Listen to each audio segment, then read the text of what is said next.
사랑 축복합니다. 이 말씀을 가지고 하늘의 예배 첫 번째라는 제목으로 하나님의 말씀을 나누고자 합니다. 우리는 오전에 라오디게 교회를 살펴보므로 7개를 다 마쳤습니다. 이제 하나님께서는 하늘의 예배에 대해서 사도 요한을 통해서 말씀하시는 것을 볼 수 있습니다. 이 요한계시록이 쓰여진 당시 1세기 그리스도인들은 로마 정부로부터 모진 박해와 고난에 시달리고 있었습니다. 교회는 황제 숭배를 강요받고 있었고 또 신앙을 포기하려는 억압 속에서 살고 있었습니다. 이들은 예수를 부인하고 로마 황제를 숭배하며 남들처럼 삶 가운데 평안하게 살 수 있었습니다. 실제로 많은 사람들이 교회를 떠나고 예수를 부인하고 로마 황제를 숭배하는 배교의 길을 선택했습니다.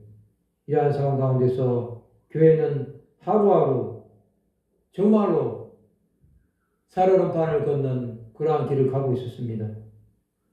밖으로도 위기도 문제지만 교회 안에서 벌어지는 이교적인 행위와 분열 그리고 영적 음란함은 심각한 수준에 이르렀습니다. 교회는 이대로 무너질 수밖에 없다고 생각하는 자들이 많았습니다. 우리는 이대로 끝인가? 이러한 절망 가운데 살아가는 그리스도인들에게 오늘 사도 요한은 그들이 눈을 들어서 하늘을 바라보게 합니다. 오늘 본문인 요한계시록 4장에 나오는 이 말씀을 통해서 이러한 시대를 살았던 성도들이 어떻게 하늘의 예배를 드렸는지 한번 생각해보는 시간을 가지고자 합니다. 이 시대의 사람들은 어디에서도 발견할 수 없는 소망을 이 말씀을 통해서 보았습니다. 그가 보았던 소망은 무엇입니까? 암흑과도 같은 이 절망 속에서 사도 요한이 찾은 이 소망은 과연 무엇이었겠습니까, 여러분? 그것이 요한계시록 4장 1절에 나오는 말씀입니다. 1절에 보면 이를 위해 내가 보니 하늘에 열린 문이 있는데 내가 들은 바 처음에 내게 말하던 나팔 소리 같은 그 음성이 이르되 이리로 올라오라 이 위에 마땅히 일어날 일들을 내가 내게 보이리라 하시더라 말씀하고 있습니다. 여러분 동서남북 사방을 봐도 아무런 소망이 없었습니다. 교회는 여러분 불완전했습니다. 박해를 당했고 배교가 일어났고 살아가는 삶은 나날이 피폐해져 가고 있었습니다. 점점 더 상황이 악화되고 있을 때 죽음만이 그들을 기다리고 있다고 생각했습니다. 바로 이러한 상황 속에서 사도 요한은 하늘에 열려있는 문을 발견했습니다. 모든 것이 다 막혀있다고 생각했는데 하늘에 열린 문이 보이기 시작했던 것입니다. 여러분. 그 열림은 여러분 나팔 소리 같은 음성이 이리로 올라오라고 하고 있습니다. 하늘로 올라오는 것입니다. 그러면서 이후에 마땅히 일어날 일들을 내가 내게 보이리라고 하심으로 이제 하늘에서 무슨 일이 일어나는지를 보여주시겠다고 첫 번째로 말씀하고 있습니다. 얼마나 여러분 좌절하고 소망이 없고 넘어질 수밖에 없는 상황 속에서 이러한 말씀을 하신다는 것은 이제는 이 땅을 바라보고 사는 것이 아니라 하늘을 보고 살아라고 하는 하나님의 음성으로 들렸을 것입니다. 그 하늘에서 열렸던 일들이 무엇입니까, 여러분? 2절에 보면 내가 그 성령에 감동되었더니 보라 하늘에 보좌를 베풀었고 그 보좌 위에 앉으신 이가 있는데 여러분 사도 요한은 성령에 감동됐다고 했습니다. 여러분.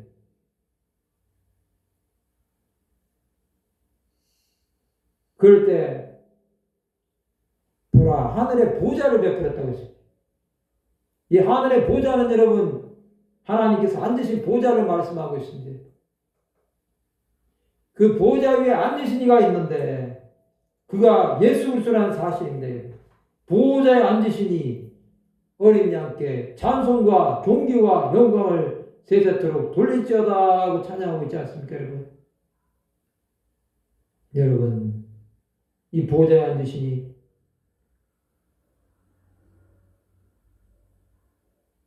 이 단어는 여러분 요한계시록에 40번이나 나온다고 합니다. 이 보좌는 여러분 세상의 왕들도 자신들이 앉는 자리가 있습니다.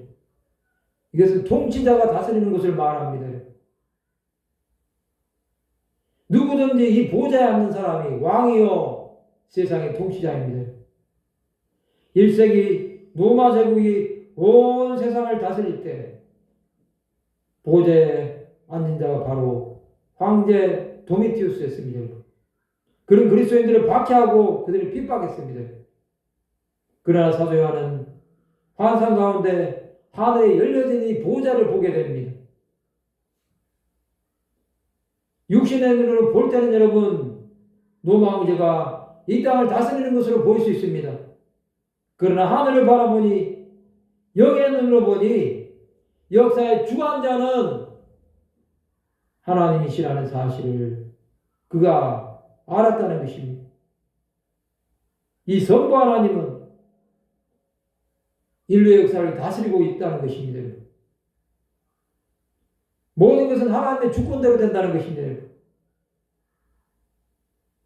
그것은 여러분 이들이 박해를 당했던 1세기뿐만 아니라 계속되고 있는 21세기 앞으로 예수 그리스도께서 다시 오시는 그때까지 계속해서 모든 것은 하나님의 주관하에 있다는 사실을 우리는 깨달으면서 그것이 우리에게 위로를 준다는 사실입니다. 아무리 여러분 막혀있고 불의가 가득하고 세상이 흉흉하다고 할지라도 결국에는 하나님께서 모든 것을 심판하고 마치신다는 그 사실을 우리가 기억한다고 한다면 우리는 조금 더 두려워할 필요가 없습니다. 여러분. 3절을 보시겠습니다.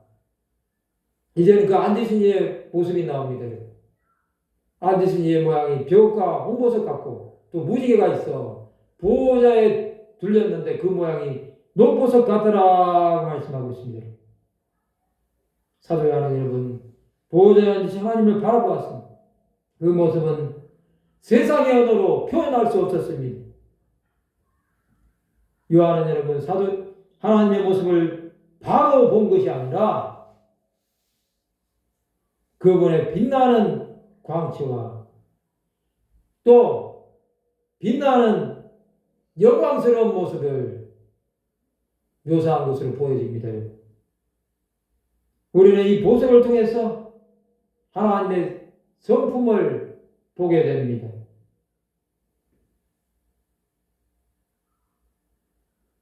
이 하얀 벽은 도저히 바라볼 수 없는 하나님의 거룩함을 상징한다고 볼 수 있습니다. 또 붉은 홍보석은 하나님의 정의로운 심판을 나타낸다고 할 수 있습니다. 녹보석은 그의 자비하심을 나타낸다고 말하고 있습니다. 또 그분의 보좌를 두른 무지개는 그의 언약을 상기시켜주고 있고 하나님의 신실하심을 나타내주고 있습니다.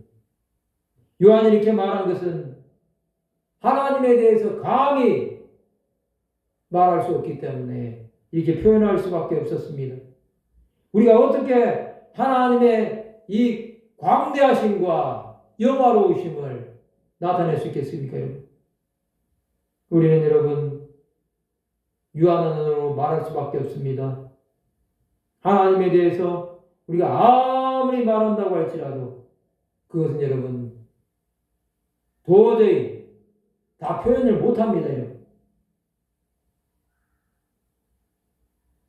수많은 과학자들이 하나님의 존재에 대해서 인정하는 자도 있고 부정하는 자도 있지만 그들의 공통점은 무엇이겠습니까, 여러분?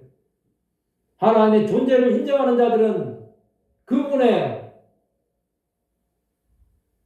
높이와 깊이와 넓이와 광대하심을 측량할 수 없다고 그들은 분명하게 말할 것이니, 그러나 여러분 반대로 진화론을 주장하고 하나님의 존재를 부정하는 자들은 하나님이 없다는 것을 증명하기가 쉽지가 않다는 것입니다. 그것을 다 여러분 증명한다고 한다면 그 하나님은 여러분 하나님이 아닐 것입니다, 여러분. 어떻게 천지창조를 설명할 수 있겠습니까, 여러분? 이 하나님의 높으심을 그들이 증명한다는 것입니까? 여러분,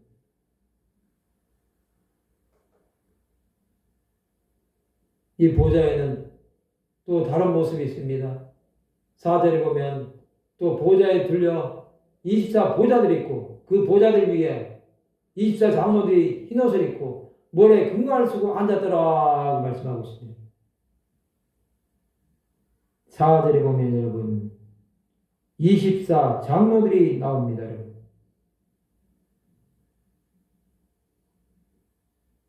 보좌를 둘러싼 이 24 장로들, 이들은 여러분 과연 누구라고 볼 수 있겠습니까?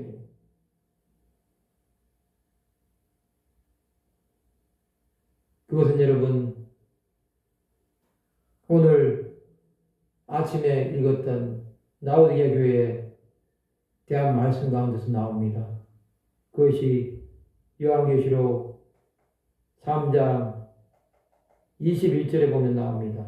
이런 교회는 내가 내 보호자에 함께하여 주기를, 내가 이거 아버지 보호자에 함께 앉는 것 같이 하리라 말씀하고 있습니다. 이 24는 여러분 12 곱하기 2하면 24가 나옵니다. 이 24는 여러분 구약의 12지파 또 신약의 12사도를 상징한다는 데 대해서는 아무런 문제가 없습니다, 여러분. 즉 구약과 신약의 성도들을 대표하는 것이라고 볼 수 있습니다, 여러분. 지금 이 24장로들이 보좌에 앉으신 하나님을 바라보고 있다는 것입니다. 사도 요한은 이 고통과 박해 속에서 살아가는 그리스도인들을 향해서 하늘에 있는 보좌와 그 위에 앉으신 분을 바라보라고 하고 있습니다. 여러분, 왜 하나님을 바라보아야 되겠습니까, 여러분? 그것은 여러분, 예배의 시작부터 마침까지 우리는 하나님을 계속해서 바라보아야 된다는 것입니다. 우리의 예배의 대상은 하나님이십니다, 여러분. 우리가 여러분, 세상의 것을 바라본다고 해서 답이 나오지 않습니다. 우리는 여러분, 하나님을 바라볼 때 놀라운 은혜가 일어나는 것을 볼 것입니다. 수많은 사람들이 여러분, 죽음을 목전에 두고 있다면 절체절명의 그 순간 앞에서 하나님을 찾는 사람들은 살아납니다. 그 예배를 통해서 그 생명이 사탄에게 갈 수 있는 사람이 하나님께로 돌아오는 사람들도 있습니다, 여러분. 우리는 여러분, 하나님의 이 전능하신 손길을 바라보아야 되겠습니다. 황제 숭배를 하면서 죽을 수밖에 없었던 그러한 성도들이 하나님을 바라볼 때 살아난다는 것입니다. 우리는 여러분 이기는 자가 되어서 아버지의 보좌에 앉는 자가 된다고 한다면 하나님의 영광을 나타내는데 쓰임받는 자가 되지 않겠습니까? 여러분, 우리는 이 보좌에 앉으신 어린 양께서 24 장로들이 드리는 이 경배를 받았다는 사실을 알아야 됩니다. 5절에 보면 보좌로부터 번개와 음성과 우레소리가 나고 보좌 앞에 켠 등불 7이 있으니는 하나님의 7명이라 말씀하고 있습니다. 이 보좌 앞에 모습이 나옵니다, 여러분. 보좌로부터 번개와 음성과 우레소리가 났다고 했습니다. 이것은 하나님의 권위를 상징하고 있습니다, 여러분. 그것이 나오고 보좌 앞에 켠 7등불, 이는 하나님의 7명이라고 말씀하고 있습니다. 이 7이라는 숫자는 완전수를 말합니다. 사람의 숫자는 6이고 하나님의 숫자는 7입니다. 이 완전하신 하나님 앞에 하나님의 7명이 있다는 것입니다. 이 영은 온 세상을 두루 살피는 하나님의 영입니다. 여러분, 하나님은 세상을 주관하시고 통치하시고 다스리시는 전능하신 하나님이십니다. 그분의 말씀은 여러분 1.1억이라도 오류가 없고 정무합니다. 하나님의 말씀에서 여러분 한 자라도 더하거나 빼지 말라고 했습니다. 이것을 제하여 버리는 자는 여러분 생명책에서 그 이름을 제하여 버린다고 말씀하셨습니다. 그 정도로 여러분 이 하나님의 말씀의 능력 앞에 엎드리라는 것입니다. 우리는 여러분 이 하나님의 권위 앞에 엎드리는 자가 되어야 됩니다. 예수 그리스도 앞에 나왔던 수많은 사람들은 여러분 그분이 모든 병과 모든 약한 것을 고치실 때 엎드려 감사했습니다. 그들이 그렇게 했던 것은 여러분 전능하신 하나님이 사람의 모습으로 오신 하나님의 아들이라는 것을 인정했기 때문에 가능했습니다. 여러분.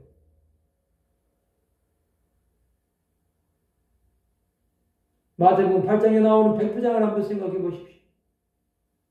그는 말씀만 없어서 그리하면 내 하인의 중풍병이 낫게 사옵나이다 하고 하지 않았습니까? 얼마나 그 믿음이 있었으면 그런 말을 했겠습니까? 여러분, 이 하늘의 예배는 그 정도로 이 땅에 살아가는 성도들에게 위로가 되는 예배입니다. 우리가 드리는 이 예배는 여러분 하늘의 예배의 모형일 뿐입니다. 지상교회는 아무리 뛰어나다고 해도 하늘에서 드리는 이 예배를 드릴 수가 없습니다. 여러분. 우리는 여러분 천국을 향하여 가는 자들로서 이 땅이 마치는 그날까지 이러한 하늘의 예배를 사모하면서 믿음으로 달려나가야 되지 않겠습니까? 여러분? 수많은 사람들이 여러분 이 하늘의 예배를 드리고 싶어 해도 그들은 여러분 하나님의 나라를 사모하지 않기 때문에 이 땅에서 예배 드리는 것조차도 어려워합니다. 여러분. 1시간 앉아있는 것조차도 힘들어합니다. 찬양을 드리고 기도하고 말씀을 듣고 하는 그 시간조차도 우리가 이 땅에서 감당 못하고 어려워한다고 한다면 하나님 앞에서 영원토록 찬양과 경배를 돌려야 되는데 그것을 어떻게 할 수 있겠습니까? 여러분, 우리는 이 하늘의 예배를 통해서 하나님께서 우리에게 주시고자 하는 그 은혜는 우리가 감히 상상할 수 없는 것입니다. 하늘의 예배를 정말로 믿음으로 받고 이 24 장로들이 주예수 앞에 예배드리는 그 모습을 그대로 했던 사람들, 여러분, 믿음의 선진들이 갔던 그 고난의 길을 갈 수 있고, 박해 현장 속에서도 예수 그리스도를 바라보면서 스데반 집사처럼 예수께서 하늘 보좌 우편에서 서신 것을 보노라 하면서 주 예수 앞에 갈 수 있습니다. 우리는 여러분 그러한 자가 되어야 됩니다. 하늘의 예배를 상상만 해도 얼마나 마음에 기쁘며 그 마음이 감당 못할 정도의 은혜가 물밀듯이 밀려오지 않습니까? 그러면 여러분 우리는 어떻게 살아야 되겠습니까? 이 하늘의 예배를 바라본 자들은 세상의 것에 대해서 연연하지 않을 것입니다. 세상에서 정말로 어려움을 당해도 그 어려움이 하나님의 나라에 가기 위한 과정이라는 사실을 안다고 한다면 우리는 여러분 기쁨으로 주 예수를 찬양하고 이 땅에 살아있는 날 동안 그의 이름을 높일 수가 있을 것입니다. 여러분, 우리는 예배의 자리, 기도의 자리, 찬양의 자리가 정말로 주 예수 앞에 계속해서 드리는 참회의 제사라는 사실을 가지고 나간다고 한다면 우리의 삶 가운데 다가오는 수많은 어려움들이 다 아무것도 아닌 것으로 바뀌는 것을 보게 될 것입니다. 이제 또 한 주간을 살아가게 될 텐데 정말로 하늘의 예배를 드리셔서 우리 삶 가운데 어떠한 어려움이 닥쳐도 그 어려움 때문에 낙망하고 좌절하는 것이 아니라 더욱더 예수의 이름으로 말미암아 우리의 삶이 하나님께 감사하는 자가 되어야 되겠습니다.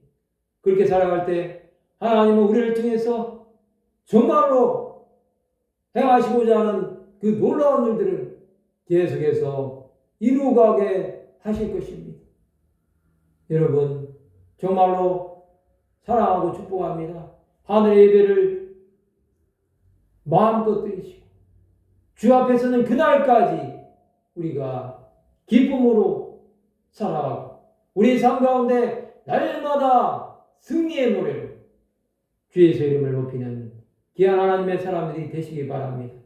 말씀을 마치고자 합니다.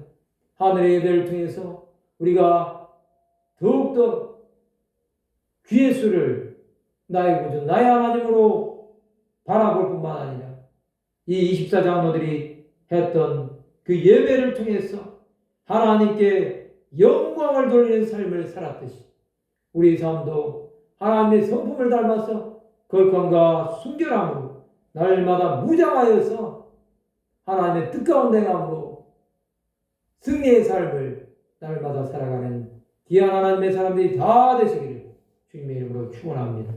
기도하시겠습니다. 하나님 아버지